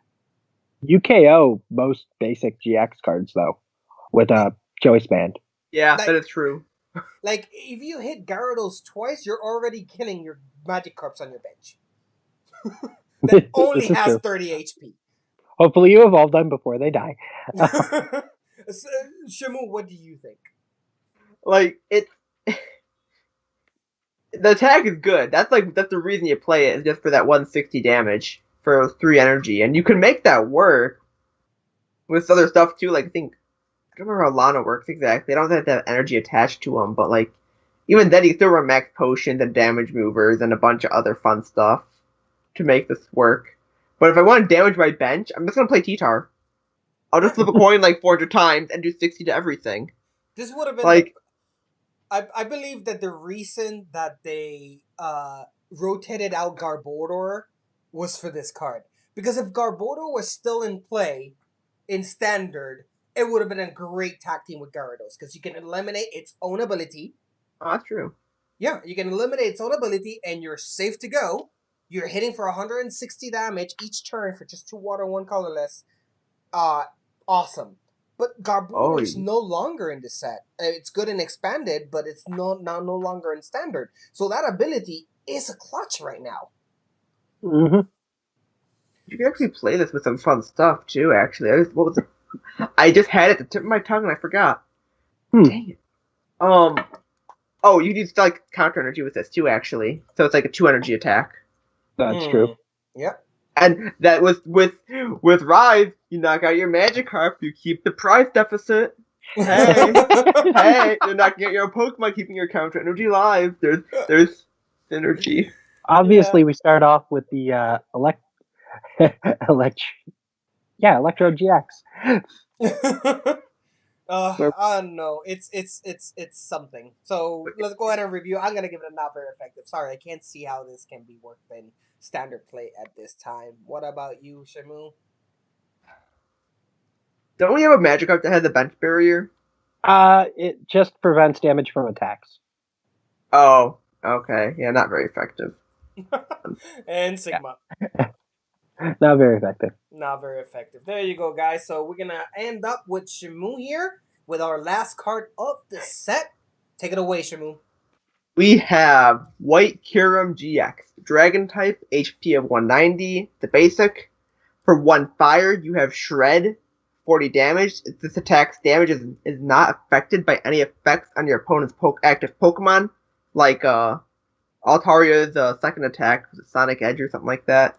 So they have whatever, it says Ninetales or whatever, it will still go through. Yeah. For a fire, water, and a colorless, you have Enraged Blade. 80 plus damage. If this Pokemon has any damage counters on it, this attack does 80 more damage. There you go. Just play Gyarados before you play this. Or you just play Rainbow Energy. Yeah, that bad too. joke. Bad joke. There's some It's fun fine. stuff. Its GX attack, Dragon Nova GX, is 2 fire, 1 water, 1 colorless. Does 200 damage. Your opponent's active Pokemon is now burned and paralyzed. Got the standard GX attack and GX rules as 2 prizes. Its weakness is Fairy, no resistance, retreat of 3. Sigma. Oh no, it's Shamu. What do you like this card? So Shred's always nice. That's a nice like a single energy attack. Sucks that it's a fire, not a colorless or anything. But at least being able to hit through other barriers is nice. Enraged Blade, I think, is where the thing is shining right now. Because you throw a Rainbow Energy on it, which most likely you're going to do anyways. It's got fire, water, colorless. It's going to probably have Rainbow Energy. So then you have essentially 160 right off the bat. You could also kind of combo this with the baby Zekrom and the Reshiram if you want. Not to mention Altaria, right? You have the baby Altaria too, yeah. That's 180. You have a choice band on that bad boy, plus Altaria. That's trading for 210. That's knocking out already Solarworks. Yeah, and if you want to do that one with Altaria, you can run the Kyurem in this set. The reason I mentioned the baby Kyurem and the baby Zekrom and Reshiram, they all have the Outrage attack for a double colorless. So you can play around with this and Damage Mover and whatever else you want to do to spread damage, and you can kind of just make stuff work with this and be hitting for multiple types. And I'm not gonna say it's great, but it is something you can fool around with, especially if this is something that requires damage counter. This can be soaking up all your damage, and then you just swap those counters off onto other things. It will open you up for things like spread, but that other extra types could help out in certain situations, especially with some of the things coming up that are weak to lightning, and we've got steel still on the rise that's weak to fire. Mm-hmm. Like, I'm gonna go straight out with you and say that I actually love this card because the fact that it can use rainbow energy itself means that it automatically, if you replace that rainbow energy for water, it means that this is comfortably played on a fire deck. Not that you want to, I'm just saying it's an option. you can, yeah. Yeah, and just because the only reason you will need two, you don't need more than one water energy to make this work. So rainbow energy has you covered there. It hits for a wonderful. We already know that Drampa GX was an excellent GX when it came out, right? But this outdoes Drampa GX in both HP wise, right, and the fact that its other attacks are actually better as well. I like it a lot. Its first attack, Shred, 40 damage. Again, it's a Voltaria. It's on your bench. It's 60 damage. It has Choice Band that's 90 damage. And it's... Sorry, Alolan Ninetales Hoopa cannot protect you from that. It is an automatic hit no matter what. In Rage Blade, we were just talking about it. 160, 180 if you have Altaria, 210 if you have a Choice Band on it. Wonderful math right there. It guarantees to knock out even Stage 1 GXs. And Dragon Nova is an excellent GX attack. Honestly, it's 200 damage, which is a lot. Although for a GX, maybe not as much as you want, but then you are also burning your opponent, which guarantees another 20 damage, and it paralyzes. So even if it survived those two things, it still won't be able to do anything unless your opponent retrieves it on the next turn. So overall, why cure him? Honestly, I'm liking. The only thing I don't like is the extra fire needed for that Dragon Nova GX. I wish it was the same amount as in Rage Blade. One of each instead of 2 fire and then 1 water, 1 colorless. That's the only downside I can see in this card. But other than that, I really like it all, including the HP, which is 10 more than regular Spacek GXs. I like it. Sigma. Yeah, I think it's just fine. I'm not. I mean, at the end of the day, it's still a dragon Pokemon, and they totally didn't print a fairy set that's coming out in Lost Thunder for us, which is sad. It is sad. So what do we give this card? Simu, what do you give this What Cure MGX? I'm going to give it an effective.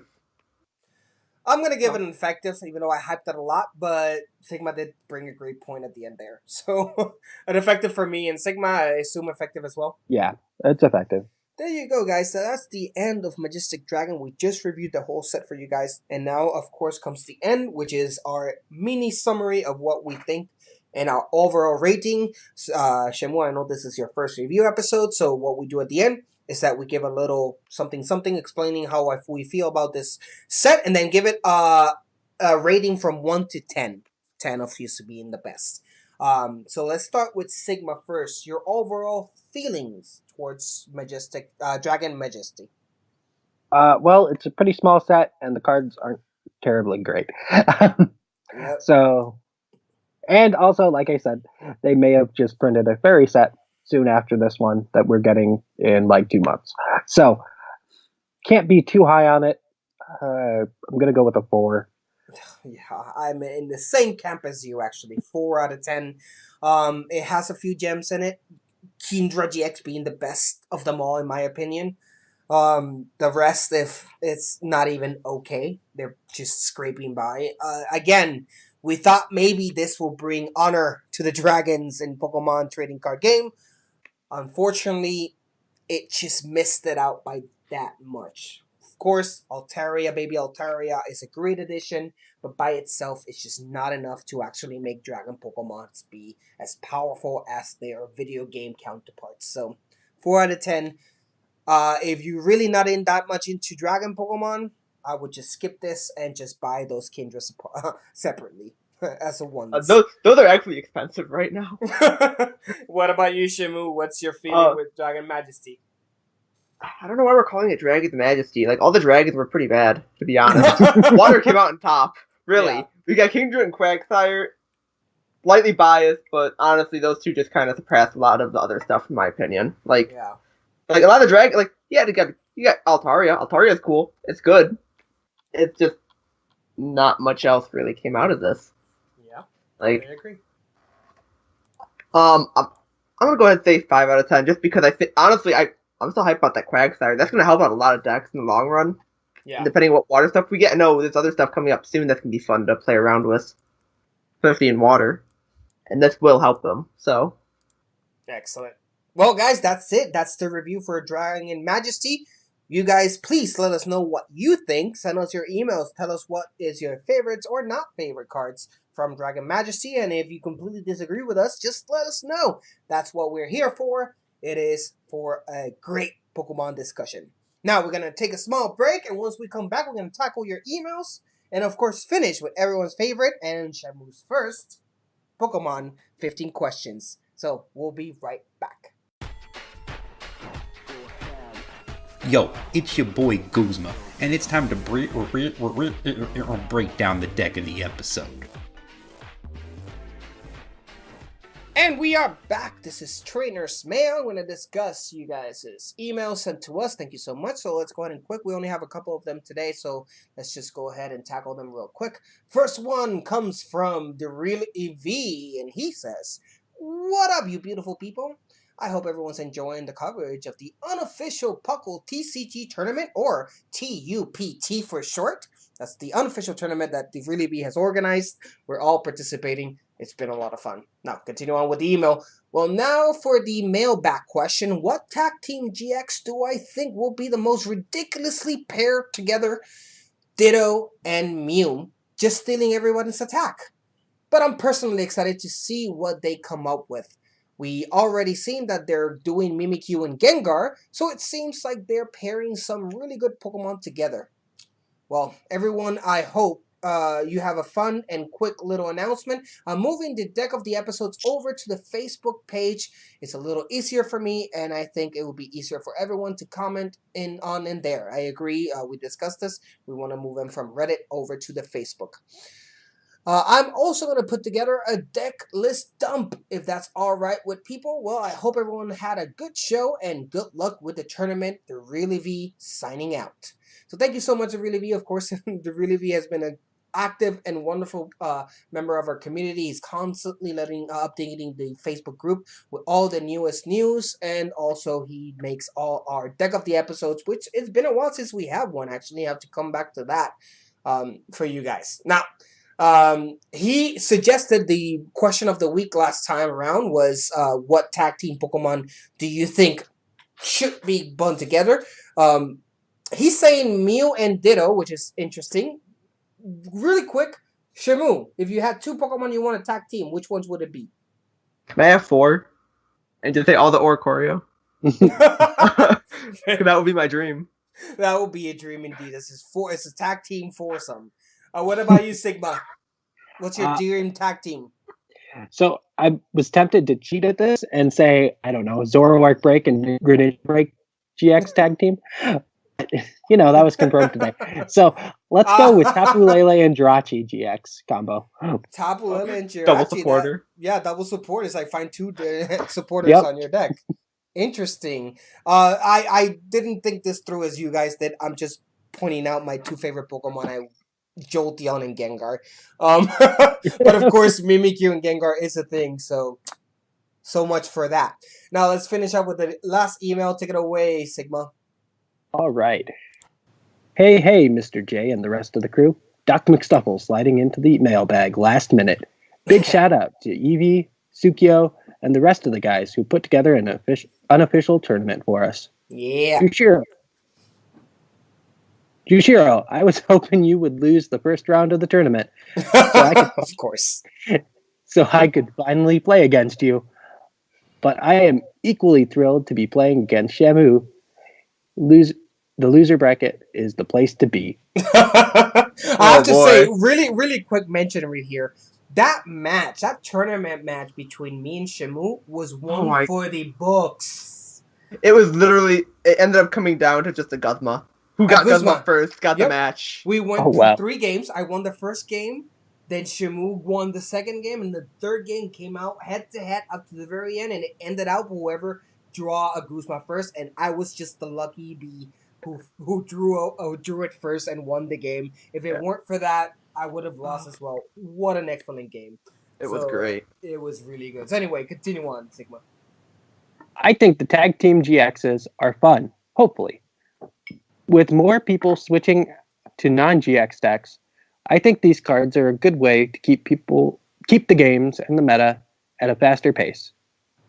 I loved the news about Gengar Mimikyu combo, but now, literally 2 minutes before writing this, I'm reading rumor of Greninja, Zoroark, and Buzzwole Pheromosa combos.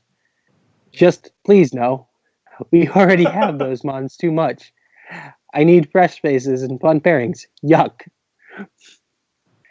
Let's see a tag team of an Alolan Pokemon with their non-Alolan counterpart. Persian, Muck, Marowak, you name it, I'm in. That's well, great, yeah. This turned into an exhausting email. Hopefully it read better. Later, fellas. Team McStuffs. Yeah, thanks, Doc. I like his idea, pairing the Alolan with the non-Alolan forms. That's actually a really good idea. Notice, guys, that we didn't cover any news this time. As you guys know, the format of our review episodes is that we don't. As you can see, this episode has been a long one. So we don't cover news. But next episode, we will cover the new tag teams, and we're going to talk all about them. And you're going to have more information regarding them. So stay tuned for that. Any last words, guys, regarding the emails? Not on my own, no. No. Oh, there we go. Well, that's it. That's the end of the emails. Thank you so much for writing in.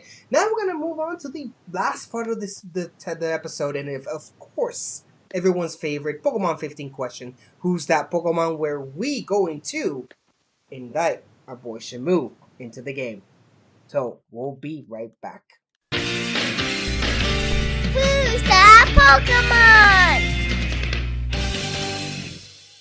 And we are back, guys, to Who's That Pokemon? Pokemon 15 questions. The rules are simple.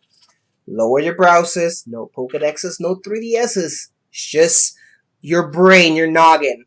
Questions related to the Pokedex are not allowed. For example, if this Pokemon is between numbers X and Y, that does not count. Questions regarding external sources, as in, for example, non-lore-based questions are not allowed as well, just such as, like, does this Pokemon appear in Heart Gold, Soul Silver? That's not a question that is allowed. You're just focused on what is on the game. So with that being said, the order is real simple. It starts with Sigma first, then Shamu, then goes back to Sigma. You have 15 questions to guess, and of course, one of those questions has to be the guest. You only have one try. If you guess wrong, you lose the game. So with that, let's go ahead and start. Are you ready, Shamu? So we can't do number, but we can do region still? You can do regions, correct. Okay. Yes. Okay, just can't do the exact number. Okay. Correct. Can do numbers or can't do, like, regions specific to a version, for example. Like, the Johto from Gold and Silver is not the same Johto as Heart Gold, Soul Silver. But you can't ask specifically about that. Now, with that being said, let's go ahead and start. Sigma, who's that Pokemon? So, can this Pokemon hatch from an egg?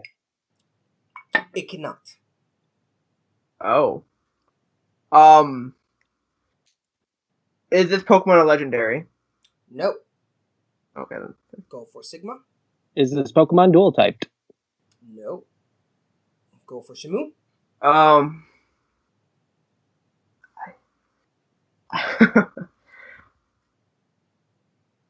I'm trying to think. Would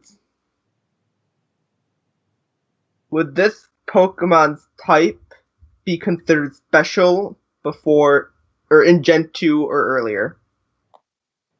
No. Okay. All right. So it's fairy or physical? See, that question, I'm going to allow it now because it just answered it. But I think that's a question that going forward we might not, because it's a gen-related question, and those is outside. It is the same question as asking does Eevee evolve into this type? True. Okay, you're right. And is it dragon? It's that question at the same time. Yeah, okay. I tried to figure a way to word it, and it was just like, that was the way I could... Yeah, no, you're right. And it's not the first time someone... It's just me thinking right now, it's like, that's a generation question. I don't know if I should allow it going forward. Anyway, continue on. It's your turn, Sigma. Usually I ask if it shares a type with an evolution, and that gets those. But what Yeah, I want to know is, does this Pokemon have an immunity based on its typing? Yes. Okay. Go for Shimu. Yeah. Trying to think.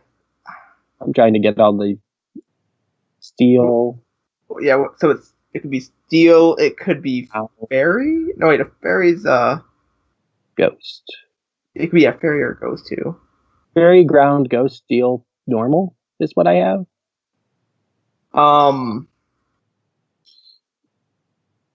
Is this Pokemon weak to fighting? No. That takes out normal and steel. Okay. Well, sadly, the others I don't think share anything.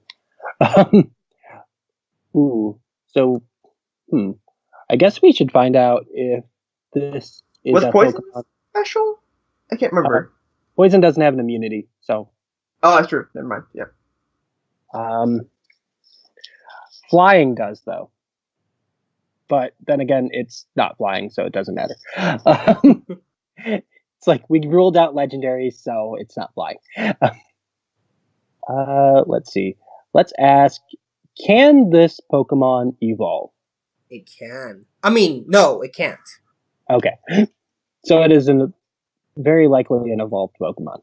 So it can't be hatched, and it can't evolve further. Yeah, so it should be an evolved, and it's not a legendary. So it's like and it can't be Fion. So we've got essentially it's a ghost, fairy, or ground type. That's what I have. Yes. And they're pure type. They're not dual type. Mm-hmm. I'm just trying to think of ways we can eliminate this further. How many questions are we at? You're at question number 8. You're still healthy. Oh. Yeah.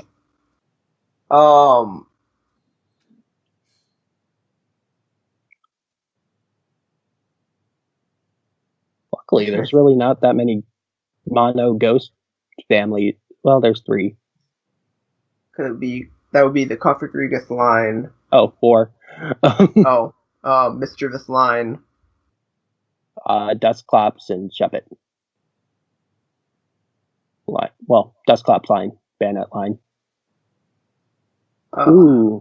Gonna need the question. I'm trying to think. It's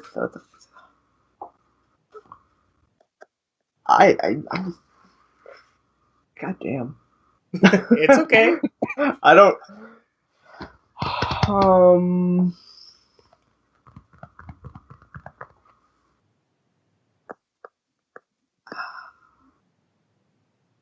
What could it be? I'm just like. Let's see. Is it a fairy type? Nope. All right. So Go ground and ghost. Is this a lot? Is this an evolution line with 3 stages? Nope. Okay. So Gets rid of a couple. So it's a 2-stage. It's a stage 1, yeah. What ground types are stage 1? That's a good question. So many of them. Donphan. Donphan 1. Because depending on which is more. I don't think there are any in. Oh, Dugtrio is 1. Dugtrio is 1, yeah. Let's see. I can think of 3 ghost lines. Well, there was 4 because he had. Well, no, Dustclops. Dustnor. Yeah, Dustclops is gone. Yeah.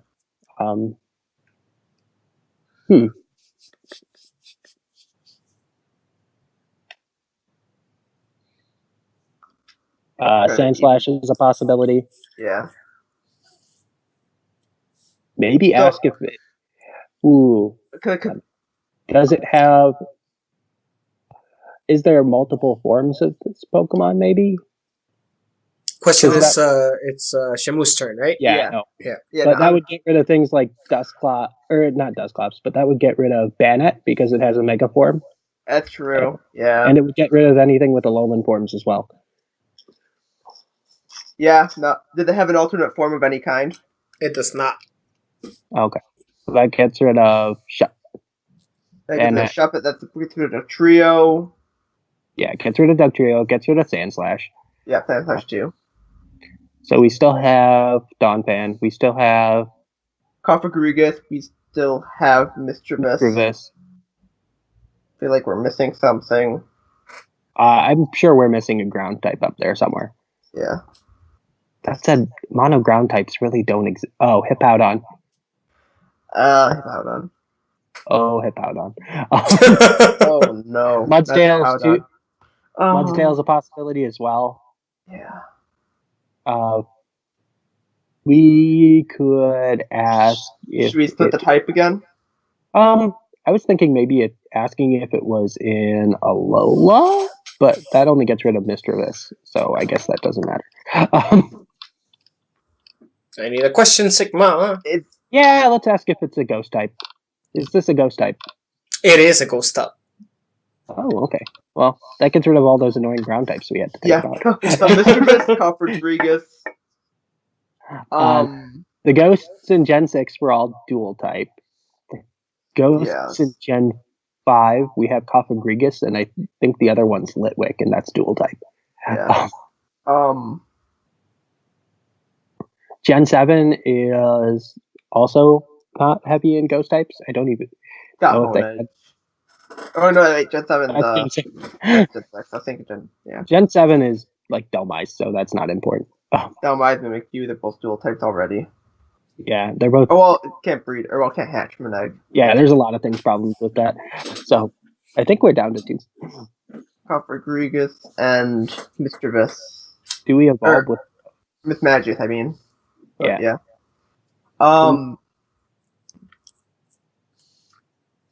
Maybe that. So... Evolve with Duststone? Yeah. Does it evolve with the Duskstone? It does not? No, it doesn't. Okay. So that's Cofagrigus. Does this Pokemon have the Mummy ability? It does. There we go. It's like, is this Pokemon Cofagrigus? Yeah, it is Cofagrigus. Congratulations, guys. You got it in question number 14. You're at another ghost type. Yep, there you go, guys. Well, thank you so much for being here. Of course, guys, you at home that are listening, thank you so much for being and participating with us in this podcast. If you like what you hear, please remember, you're not the only show. We have the flagship show, Puckle Podcast, every Monday with Thatch. Do not miss out on that, as well as we do have the Battlecast and the Game Corner with Snag. Now, very important. I have a secret missions for all of you Puckalonians, and I should have said this at the beginning of the episode, and maybe I'll add that at the beginning as well. I have a mission. Mission is simple. Guys, go to iTunes and review us. Not because this is a new channel, which you're listening to, called Puckle Plus, and it's a brand new channel with barely any reviews, and we really would greatly appreciate more reviews, because the more reviews you give us, the more up we go and more visibility we have, so more people can enjoy these Puckle goodness of our podcast. So go ahead to iTunes, review us, give us hopefully 5 stars, and let us know what you think. It really does help you, so go my peeps, go and review us. But also, remember that we also have our Facebook group at facebook.pucklepodcast, which is the main group. And then we also have Puckle TCG, which is the TCG exclusive group on Facebook. Go to our Twitter and follow us at Puckle Podcast. Please go to our Twitch, Puckle Podcast, thepucklepodcast.tv. There you can see me and Thatch streaming every week. Please do. It's a lot of fun, and I really enjoy my time with you guys. Lastly, but certainly not least, we have our Patreon. If you have the extra income, please go ahead and be subscribe us as a Patreon. Every single cent that you guys give us, go right back to the community. That's how we maintain all the goodness and all the prizes and all the events that we do is thanks to you guys. And we have our Discord, where you will find someone to talk about Poco and Pokemon 24 hours a day. So please join us. The link to getting into our Discord is in every single description in every podcast. So please go ahead and join us there. And with that, it's the end of the episode. Sigma, as always, thank you so much for being here. It's been a majestic pleasure. It really wasn't. At least this when it comes to the set. But with you, yes, it was majestic as always. And then Shamu, welcome and thank you so much for joining the TCGcast family. Oh, no problem. I'm glad I actually made it to this one. Yeah. And with that, guys, you can already hear the guitar in the background. So until next time.